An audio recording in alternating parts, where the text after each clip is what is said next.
Bonjour et bienvenue après cette interruption de 2 semaines. Nous avons encore 3 cours devant nous et après encore le colloque. Moi, je vous en parlerai au moment venu. Et puis il y aura aussi encore un professeur invité qui parlera d'une lecture de la Bible à partir des théories sur le traumatisme. Mais je vous en parlerai. Aujourd'hui, on fait des choses un peu plus terre à terre. Quelques jours avant les élections, il y a aussi une question d'élection ici. Vous allez voir, il y a 3 candidats. Il y a 3 candidats qui pensent qu'ils sont particulièrement habilités à parler pour ou avec Yahvé. Donc c'est l'histoire de la contestation du rôle de Moïse par Myriam et Aaron, donc qui en effet, comme nous allons le voir, d'une certaine manière représentent 3 parties. Bon, à l'époque, il n'y avait pas encore d'élection, donc c'est Yahvé tout seul qui décide comment les choses se mettent en place.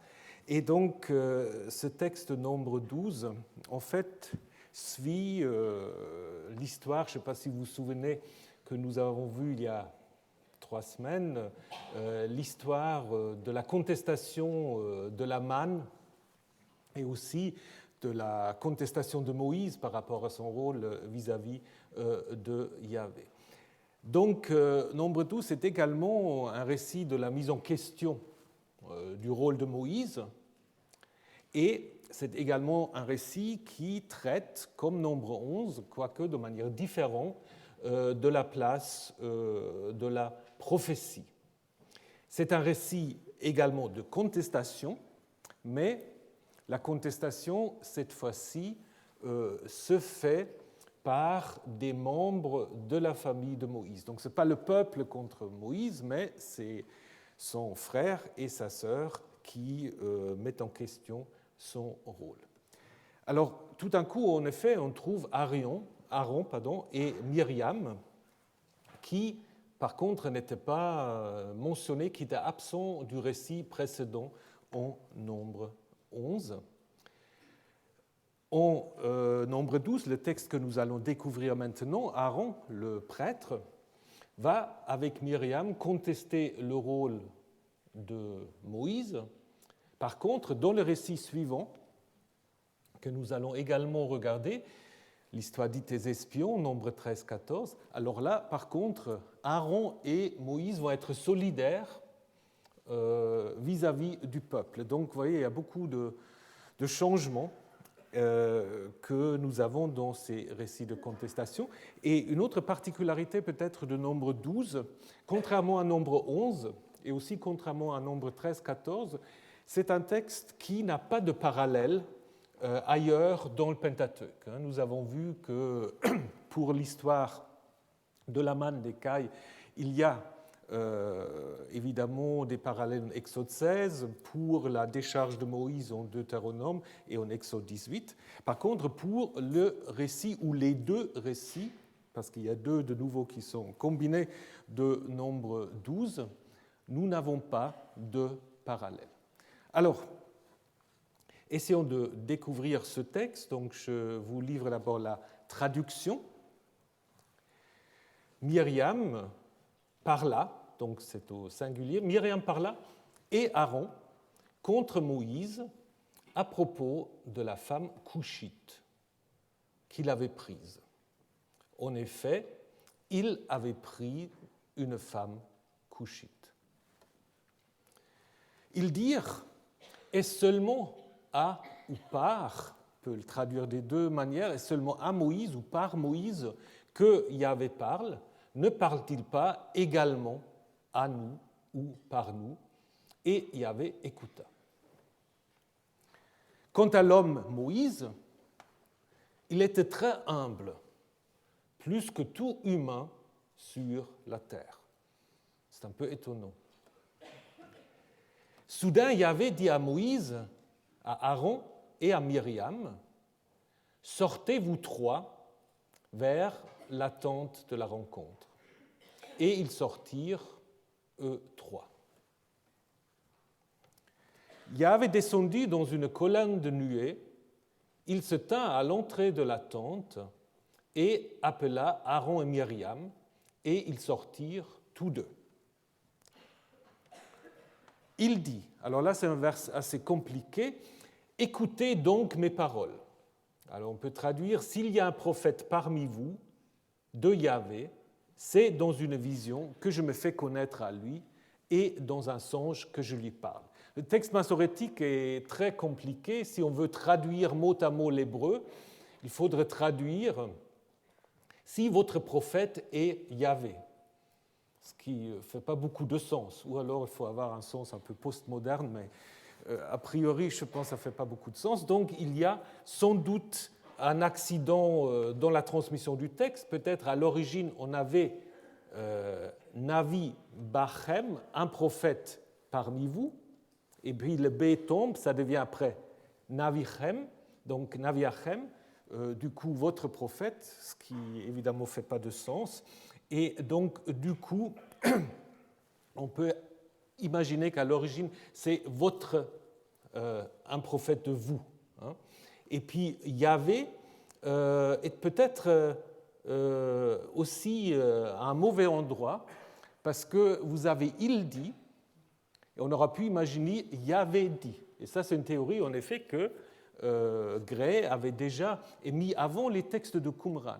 Et quand on a trouvé un fragment de ce texte à Qumran, on a en effet « Vayomer Adonai ». Comme au lieu de simplement « Vayomer » il dit, on a « Vayomer Adonai ». Donc Yahvé dit, peut-être en effet c'était la forme originelle. Nous ne savons pas comment dans ce fragment de Qumran le texte continue, mais il est possible qu'à l'origine c'était Yahvé dit s'il y a parmi vous un prophète. Et ensuite, donc, ce Yahvé, ce sera peut-être un peu promené. Mais l'idée est assez claire. Il s'agit en effet de la manière de montrer comment Yahvé va parler aux prophètes. Nous verrons ça dans la suite. S'il y a un prophète parmi vous, c'est dans une vision que je me fais connaître à lui et dans un songe que je lui parle. Mais ce n'est pas ainsi en ce qui concerne mon serviteur Moïse.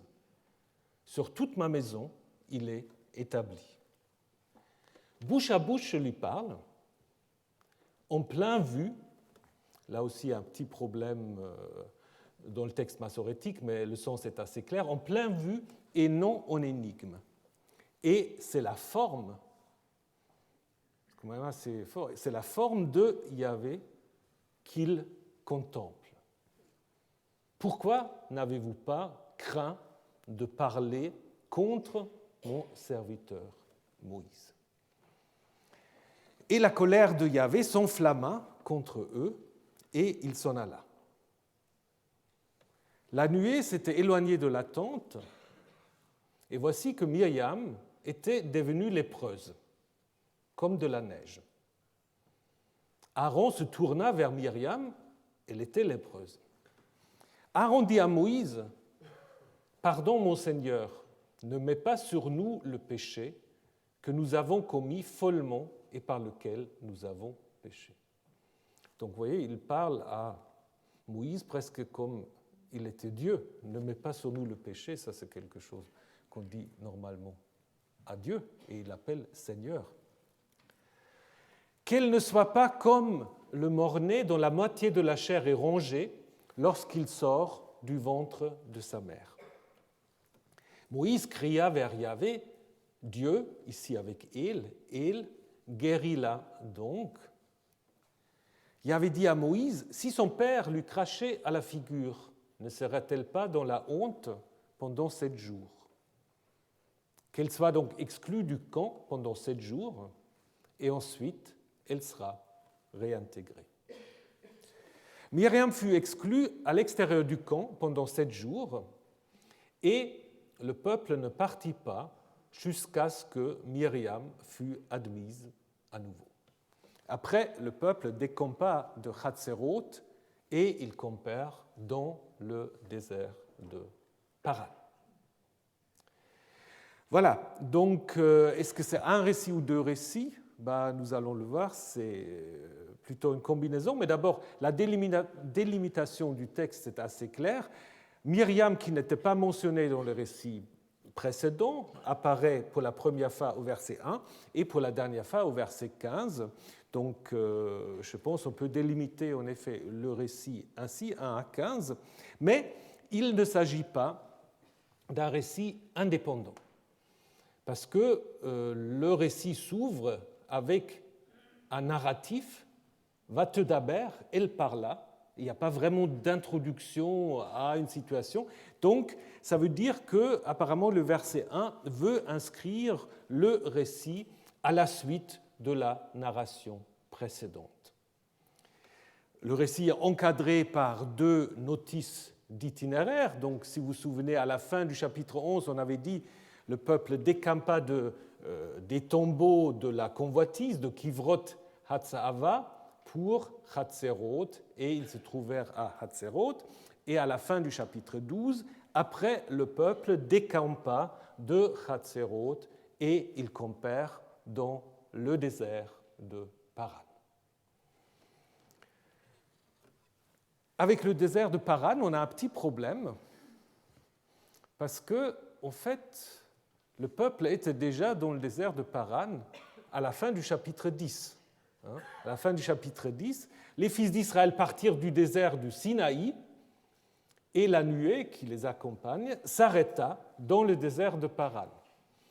Donc, soit ils sont revenus au point de départ, ou alors nous avons une sorte de reprise de Wiederaufnahme qui suggère en fait que les récits du chapitre 11 et 12 sont en quelque sorte antérieurs à ce qui est arrivé au désert de Paran, mais ça montre aussi probablement que, à l'origine, on passait directement du chapitre 10 au chapitre 13-14 à l'histoire des espions, dont nous allons parler la semaine prochaine, peut-être si on a le temps, un petit peu déjà aujourd'hui. Alors, le désert de Paran, on ne sait pas très bien exactement où est-ce qu'on a imaginé ça. Malheureusement, les anciens ne nous ont pas remis des cartes où ils ont marqué un peu où ils imaginaient les choses. Donc, Paran, apparemment, se trouve quelque part entre le Negev et l'Égypte, parce que dans l'histoire de l'expulsion de Hagar Ismaël, on apprend qu'Ismaël s'installe dans le désert de Paran, et selon le récit, ça doit en effet se trouver entre le Negev et l'Égypte. Paran en 1 roi 11 est sur le chemin de Madian vers l'Égypte. Au nombre 13, le récit qui suit 12, Paran est le désert dans lequel se trouve l'oasis de Kadesh, Kadesh Barnea, et donc on peut à peu près quand même imaginer que le désert de Paran se trouve ici, donc là le Negev, le désert de Paran, et puis après on passe vers l'Égypte. On connaît aujourd'hui encore le nom de Jebel Faran, qui peut-être garde le souvenir de ce nom. Donc la structure du récit, il suit en fait assez étroitement la structure de ce tout premier récit que nous avons vu au nombre 11. Parce que si vous vous souvenez, au nombre 11, avant le grand récit, il y avait un tout petit récit en quelques versets qui simplement donnaient les éléments suivants, que le peuple se plaint, que Yahvé écoute et se met en colère, que le peuple ensuite, on appelle à Moïse, Moïse qui intercède, et cette intercession porte de fruits, et à la fin, nous avons une sorte de notice étiologique. Si vous prenez nombre 12, c'est à peu près la même chose, avec évidemment des différences. Là, ce n'est pas le peuple, c'est Myriam et Aaron qui se plaignent. Yahvé écoute, se met en colère, punit. Aaron appelle à Moïse. Moïse intercède, l'intercession porte des fruits, et à la fin, nous n'avons pas une notice étiologique, mais nous avons un itinéraire qui situe ce récit sur un chemin. Donc, apparemment, nombre 12, 1 à 16 est un peu construit suivant la grille de lecture qui est donnée tout au début des récits de rébellion. Mais si vous observez attentivement ces parallèles, est-ce que vous constatez quelque chose? Bon, on n'a pas trop le temps, mais si vous regardez le chapitre 12, en fait, il n'y a rien dans les versets 3 à 8 qui correspond à ce schéma. Donc ça peut déjà indiquer que peut-être les versets 3 à 8 ont peut-être un statut un peu spécial. Ce qu'on peut également faire, c'est s'intéresser aux mots-clés, donc ce que Martin Buber va appeler les Leitworte, quels sont les mots-clés les plus importants. Dans la première partie, c'est clairement un mot très fréquent, la racine dabar, parler, qui est accompagné de la préposition be, donc parler par ou parler contre ou à, et qui apparaît 6 fois. Et puis on a encore les devarim Adonai, les paroles de Yahvé. Donc ça fait 7 fois dans ce récit la racine dabar. Donc ça, c'est certainement pas par hasard non plus, mais ça s'arrête de nouveau au verset 8. Et à partir du verset 9, nous avons un autre vocabulaire qui rappelle plutôt un vocabulaire sacerdotal.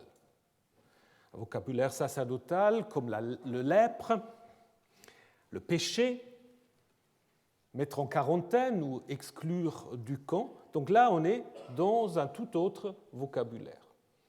Donc ça indique quelque chose déjà que nous avons en effet là deux parties dans ce récit. Et ces deux parties, on le voit aussi quand on regarde un peu la structure du récit.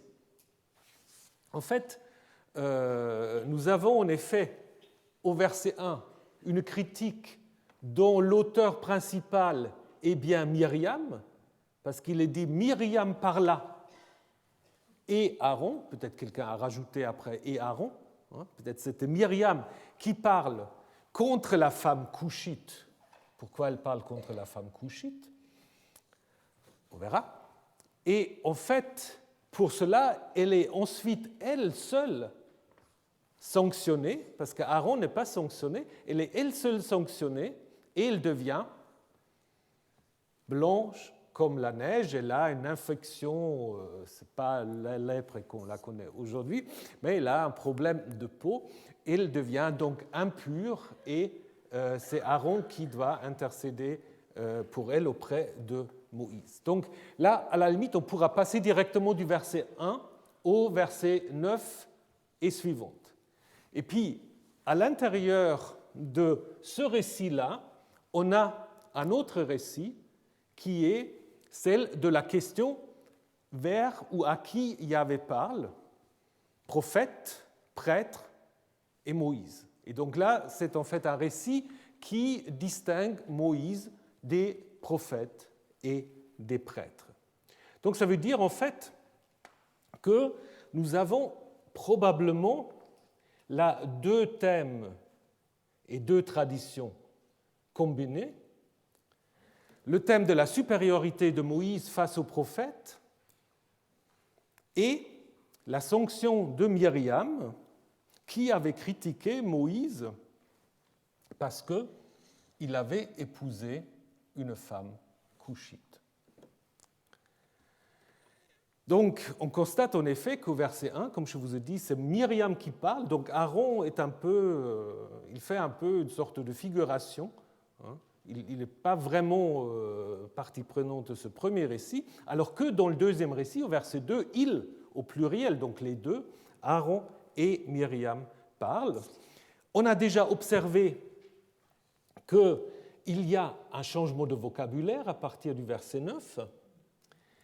On peut aussi et ça évidemment c'est peut-être une approche un peu plus objectivante, s'intéresser à quelque chose de plus statistique.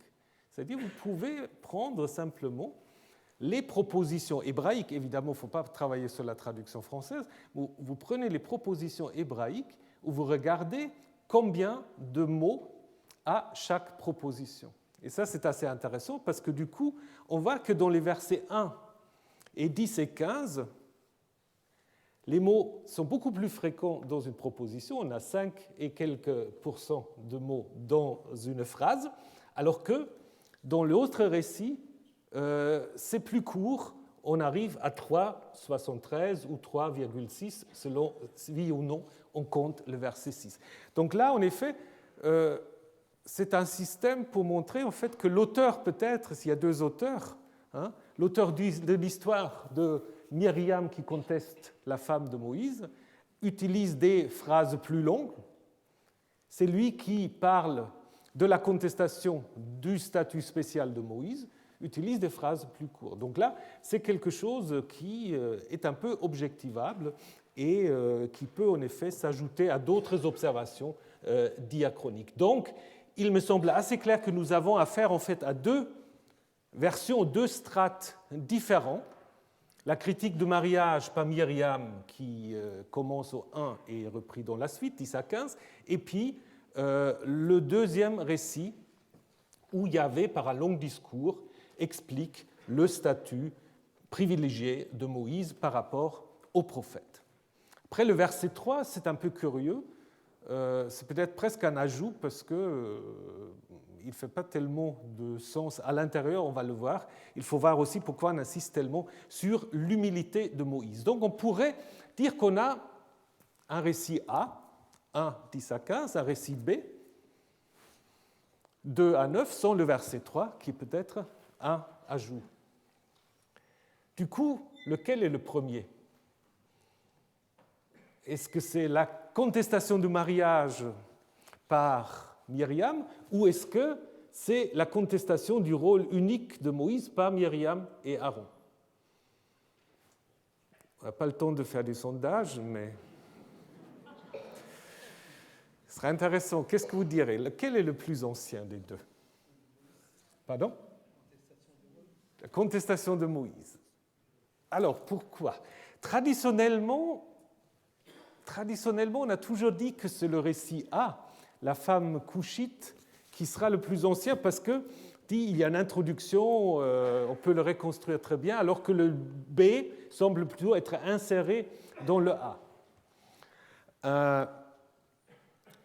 C'est vrai, mais en même temps, le A n'est pas non plus un récit totalement indépendant parce qu'il manque l'intervention de Yahvé. Donc, vous avez besoin des deux, d'une certaine manière. Et moi, je voudrais plutôt plaider, en effet, comme disait Messieurs, pour que ce soit B, donc la contestation de Moïse par Myriam et Aaron, qui est le récit premier. Et pourquoi ? C'est très simple. Parce qu'il répond, d'une certaine manière, à une idée qui était proposée au chapitre 11. Vous vous souvenez du chapitre 11 ? Qu'est-ce qu'il y avait au chapitre 11 ? Au chapitre 11, Moïse avait dit que tout le peuple soit un peuple de prophètes. Hein ? Et qu'en fait, finalement, il n'y avait pas de différence entre Moïse et les prophètes parce qu'il y avait en fait une partie de l'esprit de Moïse qui était donnée aux 70 anciens, qui avaient tout prophétisé. Et donc, il y avait une sorte de démocratisation de la prophétie. Et le statut spécifique de Moïse n'était pas du tout souligné. Donc, on avait l'impression que tout le monde peut être prophète et qu'il n'y a pas de différence entre Moïse et les prophètes. Tout le monde peut, en effet, c'est très protestant, tout le monde est en fait directement en phase avec l'Éternel et peut donc recevoir ces oracles. Et on a l'impression que l'auteur des versets 2 à 9 n'était pas très content avec cette idée-là. Il s'est dit, il faut quand même clarifier un tout petit peu les choses. Et donc c'est pour cela, on peut très bien imaginer qu'après, et vous voyez comment ça nous apprend aussi quelque chose sur le livre des Nombres. C'est comme c'est comme une réécriture constante. C'est vraiment le début de l'idée judaïque sur ce que c'est l'écriture et ce qui est la réinterprétation constante. Donc, je pense que le chapitre 11 est plus ancien que le chapitre 12. Et au moment où le chapitre 11 était déjà intégré dans ce rouleau qui devient plus en plus le livre des nombres, il y a un groupe qui s'est dit non, ça ne va pas. Mais en même temps, on n'a pas supprimé le chapitre 11. On l'a laissé. Mais on a rajouté un autre récit qui fait du chapitre 11 une sorte d'épisode qui s'était passé une fois, mais après on clarifie les choses. Et ça, c'est quelque chose, à mon avis, qui est fondateur même, d'une certaine manière, pour l'approche plus tard du judaïsme par rapport à son texte, parce que vous avez la même idée après dans le Talmud. Talmud, vous savez aussi, il n'y a pas de cohérence d'une certaine manière. Il y a des rabbins qui disent ça, il y a d'autres rabbins qui disent juste le contraire, en se basant sur la vie précédente, mais c'est cette idée, en fait, d'une réactualisation constante, et qui est aussi, d'ailleurs, un indice que, dès le début, le judaïsme n'a jamais eu une lecture littéraliste de ces textes. Il a toujours, en effet, compris que ces textes sont à réinventer, à réinterpréter. Et ce que fait l'auteur de 12 à 9, il fait ça. Il dit, bon, ok, on a raconté l'histoire de Moïse, les 70 anciens, Moïse qui dit que tout le peuple peut être un peuple de prophètes, mais maintenant on va montrer, en fait, que Moïse est quand même bien supérieur aux autres prophètes. Et du coup, Moïse tellement supérieur aux autres prophètes, il y a un autre rédacteur ou auteur qui a profité de l'occasion. Il dit, s'il y a déjà un récit de critique de Moïse, moi je vais en ajouter un autre récit de critique de Moïse pour montrer en fait que, contrairement à ce que dit le Deutéronome, qu'il ne faut pas épouser des femmes étrangères, on peut très bien le faire, puisque Moïse l'a fait. Donc nous allons voir en fait comment, sur ce premier récit, un deuxième récit qui légitime en fait ce qu'on va appeler le mariage mixte, qui n'est peut-être pas l'expression la plus heureuse, mais bon, on appelle ça comme ça, et peut-être, donc, du coup, encore l'ajout du verset 3. Donc, on peut avoir un schéma comme ça, donc une sorte de reprise de Fortschreibung corrective du thème de la prophétie, sur lequel est venu se greffer par un encadrement le thème du mariage de Moïse. Et ensuite, on a encore, et nous allons voir pourquoi, ajouté le verset 3. Alors, bon, vous pouvez avoir d'autres avis, c'est une hypothèse. Alors, si on suit cette hypothèse, on peut avoir quelques idées sur le contexte socio-historique de ces deux étapes de réécriture.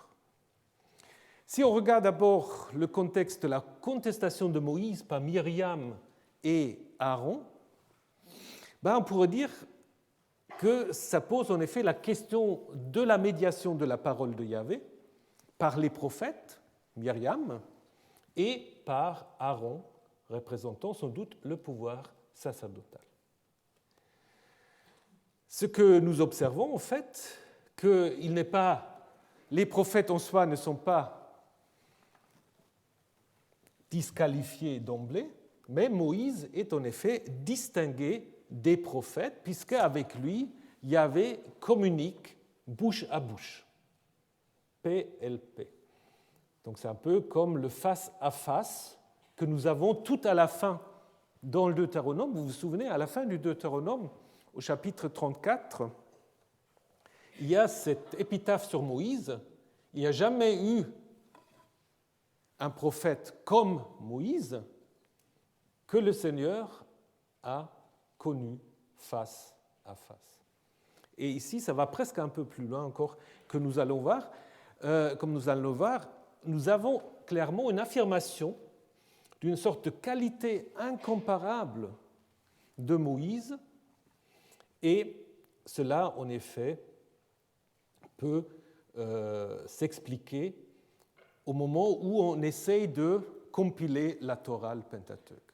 Donc, ça peuvent être ceux qu'on peut appeler les rédacteurs du Pentateuque. C'est ceux qui compilent le Pentateuque et qui veulent en effet montrer que l'accès privilégié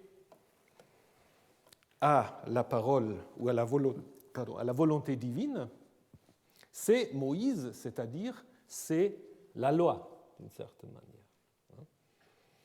Et on a intégré aussi Aaron, bien que c'est quand même surtout le prophétisme qui est visé ici, mais on a rajouté Aaron pour dire aussi que Moïse ne dépasse pas simplement les prophètes, mais aussi le pouvoir sacerdotal. Parce que, souvenez-vous, dans Lévitique, c'est Moïse en fait qui va consacrer les premiers prêtres. Et bon, on l'a vu quand on a travaillé sur le livre de l'Exode, qu'il y a quelques textes où on essaie un peu de pousser le rôle d'Aaron, mais dans l'ensemble, quand même, Aaron, tout en étant le frère aîné de Moïse, reste quand même inférieur à Moïse. Donc, je pense que ce renforcement du rôle de Moïse se fait au milieu du IVe siècle, au moment où on commence à fabriquer le Pentateuque. Ça ne veut pas encore dire le Pentateuque tel que nous l'avons aujourd'hui, mais le concept d'un Pentateuque qui commence avec la création du monde et qui va jusqu'à la mort de Moïse. D'ailleurs, on observe aussi dans les textes de l'époque perse, ou encore plus récents, des conflits avec des milieux prophétiques. Ainsi, dans le livre de Néhémie, qui est construit comme une sorte de mémoire de Néhémie, et Esdras Néhémie ont en effet une position assez dure par rapport à la loi, etc. Nous allons le voir par rapport aussi au mariage mixte, où en effet Néhémie dit « Souviens-toi, mon Dieu, de Tobia, de Sanballat », donc ça c'est ses ennemis donc dans le nord et à l'est, mais aussi de Noadia, la prophétesse, et des autres prophètes qui cherchaient à me faire peur. Donc qu'est-ce que ça nous indique? Ça nous indique quand même qu'il y avait apparemment quand même un milieu prophétique assez important, et apparemment un milieu qui était mené par une femme, parce que c'est la seule qui est mentionnée de nom, Noadia et les autres prophètes. Donc il ne faut peut-être pas imaginer les prophètes comme entièrement masculins, donc il y a aussi des prophétesses, et qui apparemment sont en opposition à la politique de Néhémie. Et nous avons un texte aussi très curieux dans la deuxième partie, ou dans le Deutérozacharie ou Tritozacharie, donc texte certainement de l'époque hellénistique, où il y a là aussi une critique assez virulente des prophètes, qui va beaucoup plus loin de ce que nous avons dans le Deutéronome, où il y a un oracle divin, oracle de Yahvé Tsevaot, qui dit « J'expulserai du pays les prophètes ». Même si quelqu'un prophétise au nom de Yahvé, ses parents doivent en fait le dénoncer. En ce jour-là, chaque prophète rougira de sa vision pendant qu'il prophétisera. Donc là, il y a vraiment l'idée que les prophètes deviennent illégitimes, et donc du coup, en fait, le seul accès à la parole divine, c'est en effet la Torah, la loi. Donc, si les milieux producteurs des livres d'Esdras Néhémie, et peut-être aussi celui qui écrit Zacharie 13, sont à mettre en relation avec des milieux proches de la Torah, on peut voir aussi en Nombre 12 le reflet d'une opposition prophétique à faire de la loi l'unique moyen d'accès à la volonté divine. Donc le conflit que nous avons En Néhémie et en Zacharie, il commence peut-être déjà en nombre 12. En effet, ce conflit va se terminer au IVe, IIIe siècle par la victoire en fait, du milieu proto-rabbinique qui va transformer la prophétie vivante en prophétie du livre. Parce qu'après, dans le judaïsme, le vrai prophète, c'est le prophète mort, c'est-à-dire c'est le prophète dont nous avons le livre. Après, dans le Talmud, vous avez cette idée que, à l'époque perse, la prophétie s'est arrêtée et l'esprit de Yahvé a été transféré sur les sages et sur les scribes, c'est-à-dire sur ceux qui gardent et transmettent le livre. Alors, quel pourrait être le contexte socio-historique du deuxième récit de la critique de la femme couchite? Alors là, ça fait penser d'emblée à tous ces débats autour de ce qu'on appelle les mariages mixtes, un thème important dans le livre d'Esdras Néhémie, mais aussi déjà dans le Deutéronome. Et évidemment, nous allons le voir un peu plus en détail, la mention de la femme couchite, ça fait penser à quoi? Ça fait penser à l'Éthiopie, et je vais vous le montrer plus précisément peut-être à la diaspora juive d'Éléphantine. On y reprendra ça dans un petit moment. Ce qui est clair que l'auteur de ce texte s'inspire du langage sacerdotal. Il connaît donc les textes de l'Exode, du Lévitique, et va les utiliser en fait pour montrer que le pouvoir sacerdotal doit aussi se soumettre à Moïse. Et donc là, on a plutôt, via Moïse, la légitimation d'un milieu beaucoup plus ouvert par rapport à ces mariages mixtes. Et ça, évidemment, ça fait penser à un texte dont nous avons parlé l'année dernière, à l'histoire de Joseph, puisque Joseph aussi pratique les mariages mixtes. Donc c'est une idéologie similaire à celle du roman de Joseph. Bon, maintenant, voyons un peu quelques détails de ce texte, en commençant par Myriam. Myriam est la femme couchite. Donc Myriam, on ne sait pas trop de choses sur Myriam. D'abord, que signifie son nom? Quelques rabbins mal intentionnés ont pris la racine marar, être amer. On dit Myriam, c'est la mère. C'est elle qui n'est pas contente.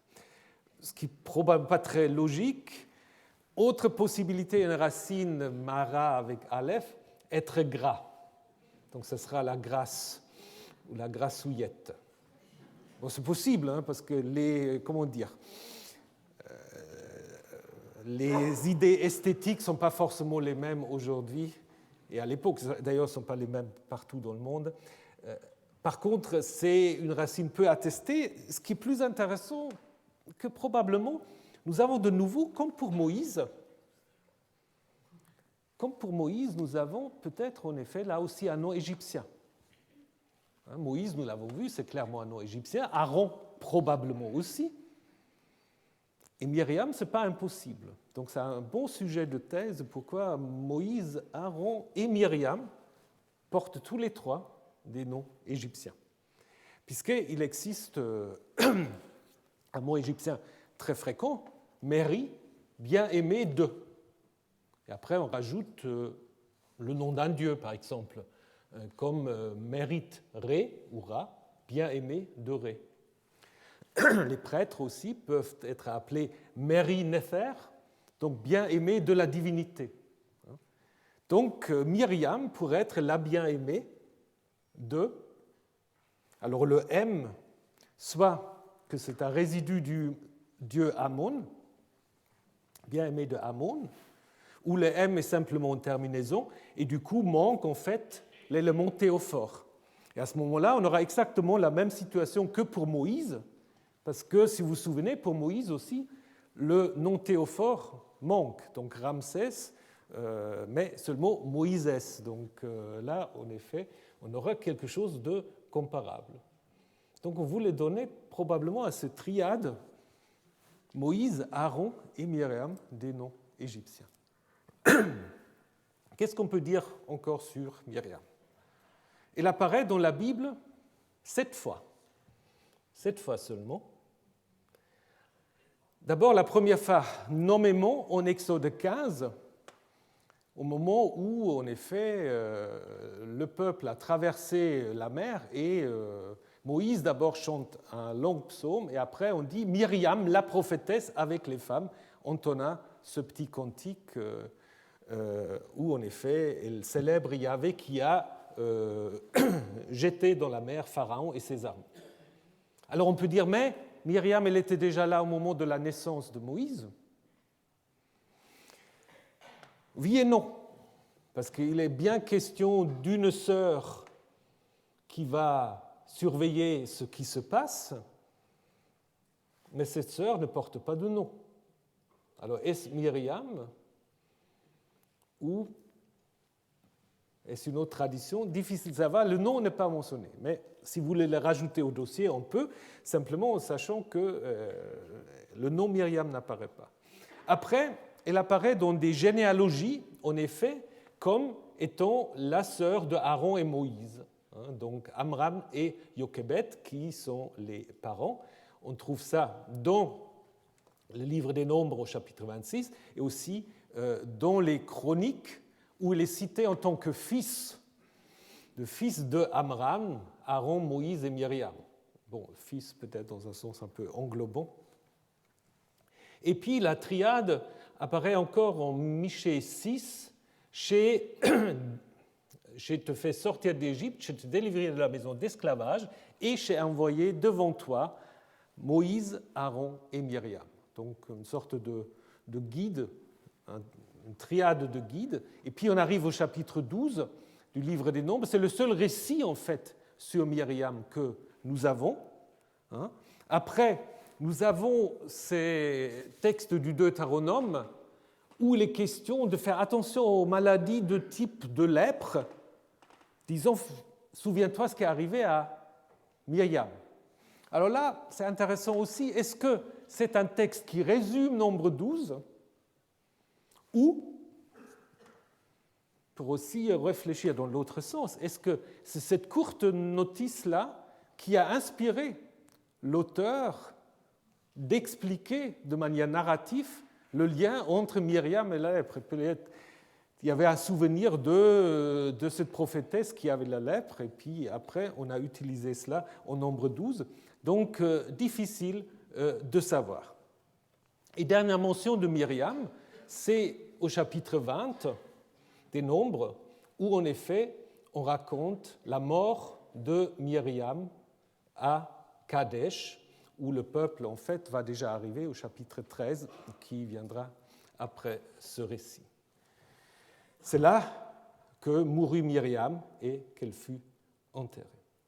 Donc, comme Moïse et Aaron, Myriam va également mourir en dehors du pays, et c'est en effet avec Aaron qui meurt un peu plus tard. Les deux précèdent Moïse, mais les trois en fait partagent un peu le même destin. Donc, si vous voulez, avec ça, faire une biographie de Myriam, c'est difficile. C'est très difficile. Après, on peut toujours inventer beaucoup de choses. Mais le récit biblique ne dit pas beaucoup de choses. C'est souvent des textes plutôt récents, peut-être à l'exception d'Exode 15.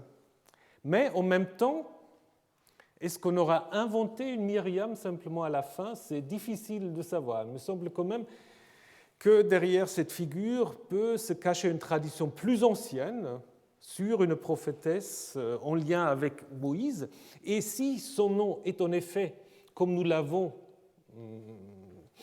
imaginé, d'origine égyptienne, on peut en effet imaginer que ce lien entre Moïse et Myriam peut être assez ancien, qu'on imaginait peut-être, mais là, on n'a pas de texte vraiment, que Myriam, avec Moïse, était aussi en lien avec l'Égypte.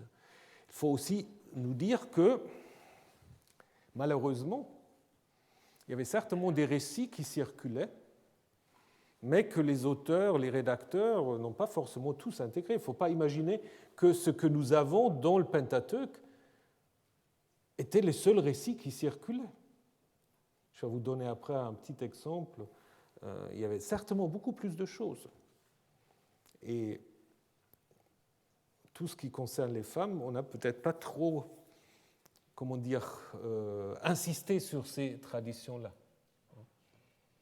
Peut-être, en effet, il y avait une tradition beaucoup plus forte sur Myriam, mais que nous avons du mal à reconstituer. Donc, je vous ai montré ce texte de Néhémie, où apparemment cette Noadia, quand même la chef de tout un groupe de prophètes. Alors Myriam avait peut-être un rôle comparable. Voilà, je ne sais pas, peut-être on trouvera encore des éléments, mais au niveau biblique, ça reste assez limité. Alors, maintenant, il faut nous intéresser à cette femme coushite. Donc, Moïse est apparemment le mari de deux femmes. Tsipora, vous vous souvenez de Tsipora, qu'il a épousée quand il était dans le pays de Madian, fille de Jéthro. Et maintenant, on apprend au chapitre 12 du livre des Nombres qu'il avait épousé une femme coushite. Alors, qui est cette femme coushite? Elle ne porte pas de nom. Et c'est pour cela qu'il y a eu, depuis les rabbins jusqu'à récemment, ou jusqu'à aujourd'hui, des gens qui pensent en fait que c'est les mêmes, que Tsipora soit la femme coushite. Ce qui pose beaucoup de problèmes. Alors, il y a un argument qu'on amène, c'est ce texte du livre de Habakkuk. Dans le livre de Habakkuk, on dit « J'ai vu les tentes de Kushan réduites à néant, les rideaux du pays de Madian sont déchirés, bouleversés. » Donc du coup, on a dit, en fait, qu'il ne faut pas imaginer Kushite Éthiopie, il faut imaginer une tribu de Kushan qui devrait faire partir des Madianites. Donc le problème étant qu'une telle tribu n'est pas attestée ailleurs. Donc c'est le seul texte. Parfois on a cité des inscriptions néo-assyriens qui parlent d'un pays de Koussou ou de Koussi. J'ai pris mes renseignements auprès de mes collègues assyriologues qui m'ont dit c'est le pays de Couche, ce n'est pas une tribu obscure ailleurs. Donc, du coup, ça ne peut pas être un argument. Donc, du coup, ça devient très difficile d'identifier Tsipora à cette femme coushite. Le Targum, en désespoir de cause, fait tout autre chose. En fait, il ne traduit pas vraiment. Il dit, au lieu coushite, il dit la belle femme, et il traduit Myriam se plaigna de Moïse car il avait délaissé sa belle femme. Ce qui ne correspond pas du tout au texte biblique. Donc en fait, il lui reproche de ne pas coucher avec sa femme parce qu'il est trop occupé à régler les affaires du peuple. Bon, c'est sympathique, mais ça n'a pas, à mon avis, ça n'a pas de fondement dans le récit. Donc je pense en effet, il faut plutôt penser qu'il s'agit d'un mariage récent. D'ailleurs, il est bien dit, et il critiqua Moïse à cause de la femme coushite qu'il avait prise. Et c'est plutôt, en effet, tel que c'est formulé, ça fait penser à un mariage récent. D'autant plus que, si vous lisez chapitre 18 du livre de l'Exode, il est aussi question d'une sorte de renvoi de Tsipora par Moïse, qui n'est pas très clair non plus. Est-ce que Moïse aura divorcé de Tsipora? Bon, pas très clair, mais peu importe, ici, à mon avis, on ne peut pas si on veut respecter le texte, interpréter autrement qu'il s'agit en effet d'un autre mariage, d'un mariage avec une femme couchite. Et cette femme couchite, elle va clairement venir de Couche, de la Nubie ou de l'Éthiopie. C'est en effet l'idée unanime de tous les textes bibliques et aussi des textes grecs de la Septante qui parlent de Couche. Donc il s'agit bien de l'Éthiopie ou de la Nubie. Si on prend un texte comme Jérémie 13, un couchite peut-il changer sa peau? Un léopard, ses taches. Donc là, ce texte sous-entend évidemment que les couchites soient noirs comme les taches du léopard. Donc Moïse a épousé une femme noire.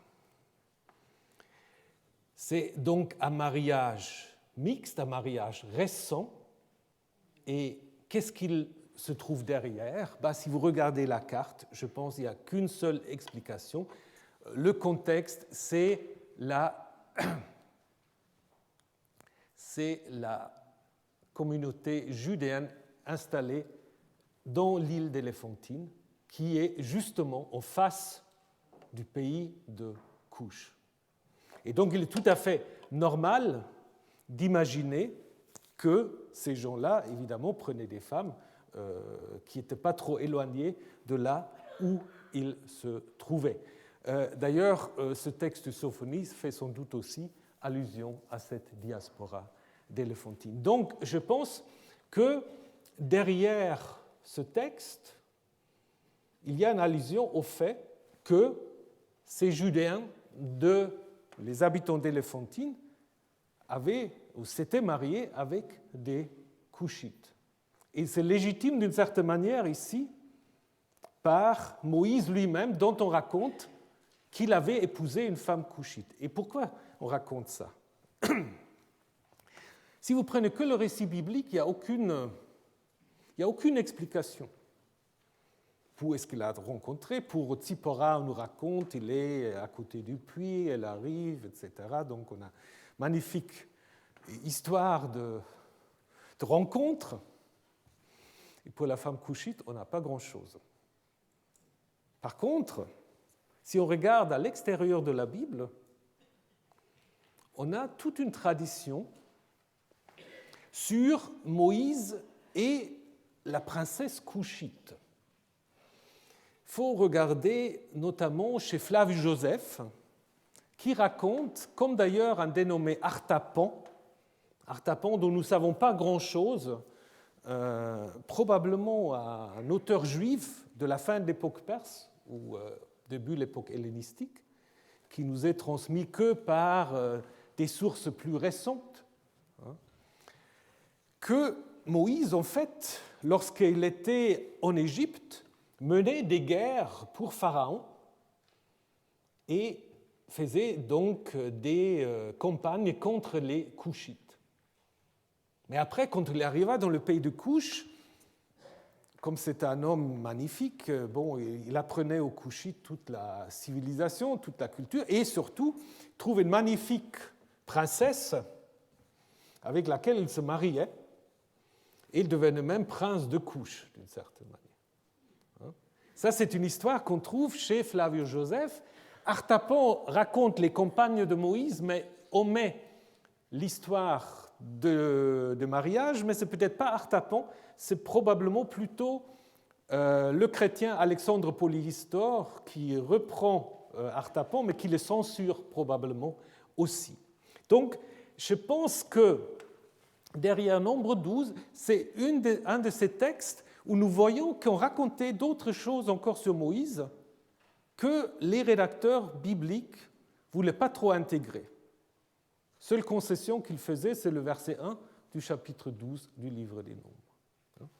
Et d'où vient cette idée qu'on trouve après chez Flavius et chez ailleurs, l'idée de la femme éthiopienne? Donc ça peut à la fois, comme je vous ai dit, refléter une situation tout à fait concrète de la diaspora à Éléphantine, mais il y a peut-être aussi une sorte de souvenir du fait que les pharaons, souvent ont pris des épouses éthiopiennes pour symboliser leur domination sur le pays de Couche. Donc, nombre 12, ce n'est pas le point de départ de cette tradition, c'est plutôt le reflet de cette tradition qui a dû exister, à mon avis, au moment où on a compilé le Pentateuque. Donc, vous voyez, au moment où on a compilé le Pentateuque, il y avait des histoires beaucoup plus, bien d'autres que ceux qui, finalement, ont fait leur entrée dans la Torah. Et au Moyen-Âge, c'était un thème très, très populaire dans le judaïsme, bien que les rabbins n'ont pas toujours apprécié, parce que c'est très romantique. Voilà. Alors, regardons brièvement la suite. Donc, la question des médiations et de cette interlude sur Moïse. D'abord, vous voyez très bien que cette remarque sur Moïse, qui était l'homme le plus humble, cette remarque interrompt en fait l'histoire. Donc, Yahvé écoute, verset 2, passez au verset 4, et Yahvé parle et convoque Moïse et les deux autres. Alors, pourquoi on dit que Moïse était l'homme le plus humble? Le terme anav, humble, pauvre, est utilisé dans le Pentateuque seulement à cet endroit-là. On le trouve très très fréquemment dans les psaumes, où les anavim, les pauvres, sont un groupe en fait qui se sont très proches de Yahvé. C'était peut-être en effet une sorte de confrérie, des gens qui étaient un peu en opposition peut-être disons, aux prêtres ou d'autres groupes religieux qui en fait faisaient de la pauvreté plutôt une sorte de valeur spirituelle. Ce n'était pas forcément des pauvres dans le sens économique. Ils se voulaient dépouiller d'une certaine manière et ils voulaient se donner ici avec Moïse, sorte d'ancêtre. En même temps, évidemment, on peut aussi dire que dans le contexte de Nombre 12, cette remarque que Moïse était l'homme le plus humble fait aussi de nouveau une sorte de correction du chapitre 11. Parce que dans le chapitre 11, Moïse n'était pas très humble. Vous vous souvenez, il se plaint très amèrement à Yahvé, il a même accusé Yahvé de méchanceté. Et là, on dit non, mais Moïse, c'est un homme très, très humble, plus qu'aucun autre. L'insistance sur le fait qu'il est un homme peut aussi, évidemment, se comprendre comme une sorte d'interprétation de ce qu'on va dire dans la suite, même s'il est très proche de Yahvé, même s'il va à la Témouna, la forme de Yahvé, il reste quand même un homme. Donc c'est pour cela peut-être le fait qu'on insiste tellement sur l'homme Moïse. Alors justement, ce qu'on va dire sur Moïse, c'est qu'il a un statut tout à fait particulier par rapport aux prophètes. Donc vous voyez comment ce poème sur les prophètes est construit. S'il y a un prophète parmi vous, je me fais connaître lui dans une vision, mais pas, et dans un songe je lui parle, pas du tout la même chose pour Moïse. Je lui parle bouche à bouche, et non pas dans un songe, et pas dans une vision, mais en pleine vue. Donc ça veut dire, en effet, ici, on dit, contrairement à ce qu'on dit dans d'autres textes, que Moïse voit Yahvé.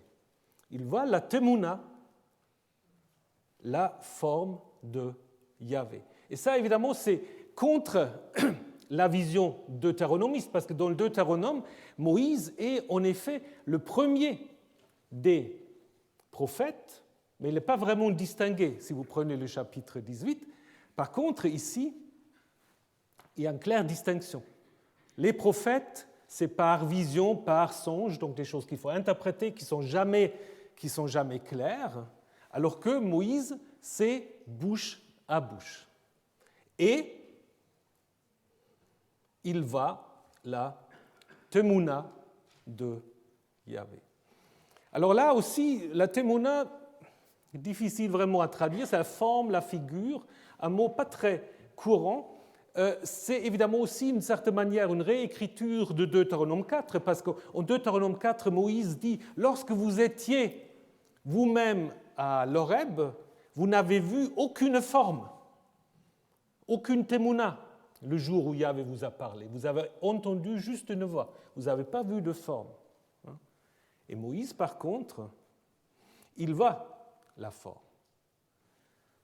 Comme dans le psaume où il est question d'un psalmiste qui, le matin, je verrai la Temuna de Yahvé. Peut-être le sens original de Temuna, c'était que c'était la statue, en fait, la représentation de Yahvé. Et donc, Moïse a ce privilège que le peuple n'a pas, selon Deutéronome 4, et il est le serviteur de Yahvé. C'est lui qui est en effet sur la maison, Al-Baït. C'est un titre, en fait, un titre pour un chancelier, premier ministre, majordome, titre qu'on connaît aussi en dehors de la Bible, parce qu'on parle d'un chancelier Shevna, en Ésaïe 22, qu'on retrouve après dans une inscription tombale à Siloé, à Silwan, où on voit en effet que c'est un terme qui existait aussi en dehors de la Bible. Donc c'est vraiment le premier après le roi.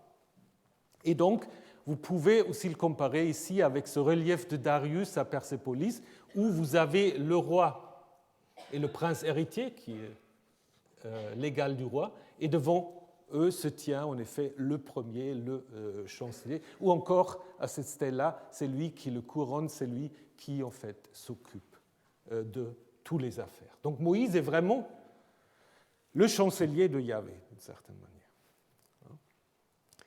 Et à la fin, on revient sur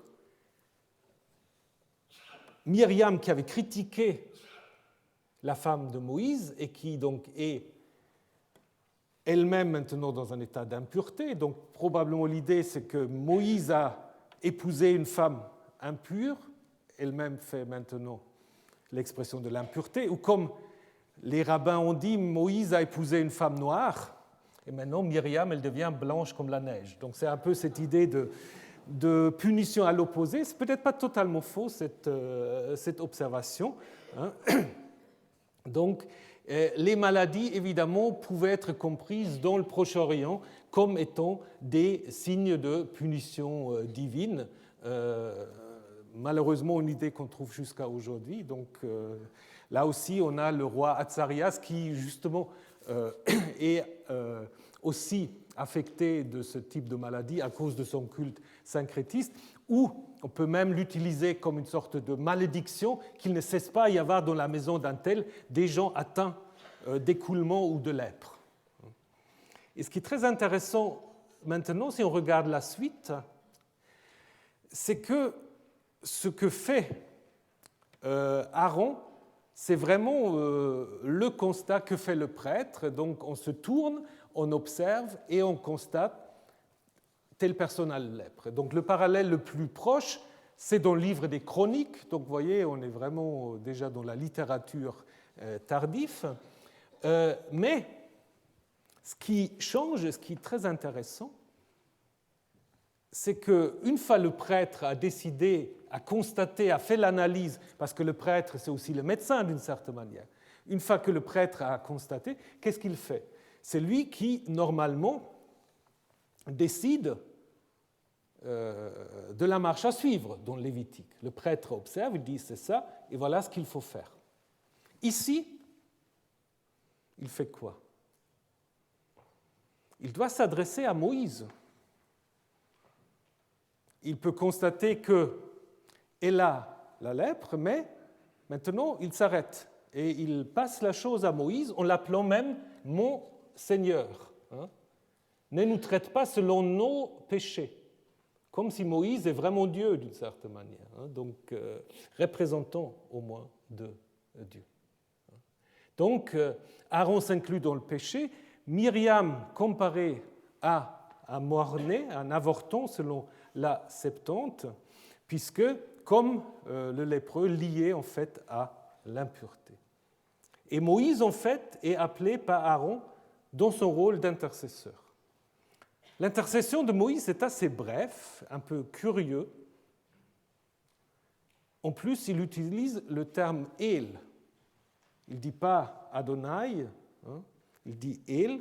Alors pourquoi?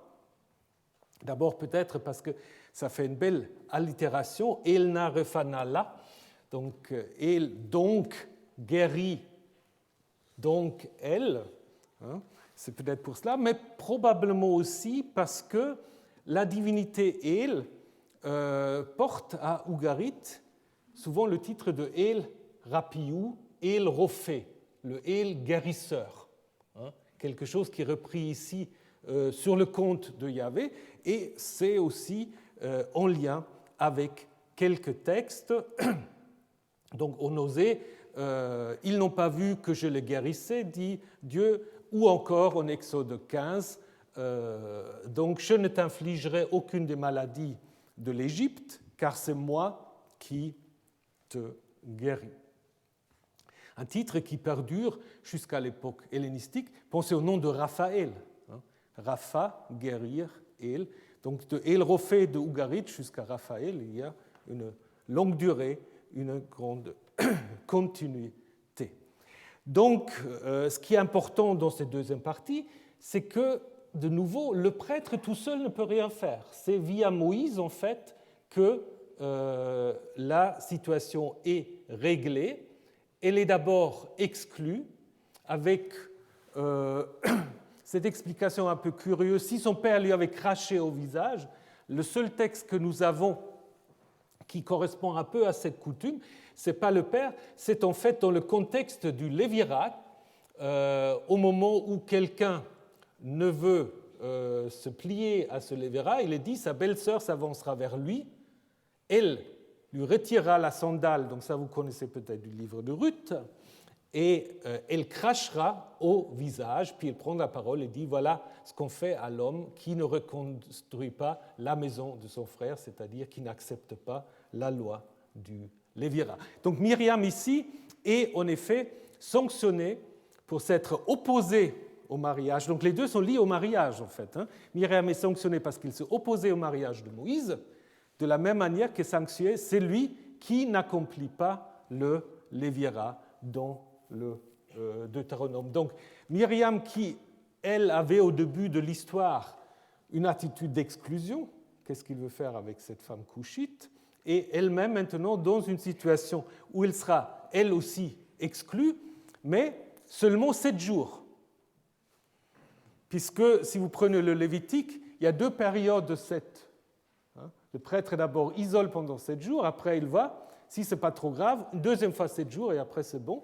Alors que dans le Lévitique, donc on a 14, par contre ici, l'exclusion est réduite à 7 jours.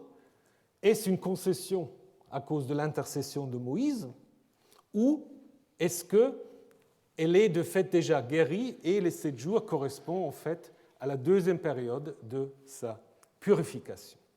Voilà, donc résumons brièvement. Nous avons dans ce texte, un texte à mon avis très intéressant qui reflète un certain nombre des conflits au moment où on construit le Pentateuque, mais on voit aussi comment en fait c'est un récit d'une double réécriture, d'une double Fortschreibung, d'abord d'une correction de nombre 1, 11, et en même temps l'introduction d'une nouvelle thématique. Donc 2 grandes questions sont réglées, celle de la prophétie et celle des mariages mixtes. Et les deux, en fait, sont d'accord pour affirmer la supériorité de Moïse par rapport à tous les autres médiateurs. Mais l'histoire est loin d'être terminée, puisque maintenant arrive une histoire que vous connaissez tous, qui est en fait le centre, d'une certaine manière, du livre des Nombres, à savoir l'histoire des explorateurs, des espions, et le refus donc de conquérir le pays, ce qui va mener à cette sanction selon laquelle toute la première génération va errer 40 ans dans le désert et mourir dans le désert. Et puis la deuxième aura peut-être la chance d'y entrer. Donc, je ne vous souhaite pas trop d'errance. Et puis, si vous voulez bien, on se retrouve la semaine prochaine pour aborder ce texte.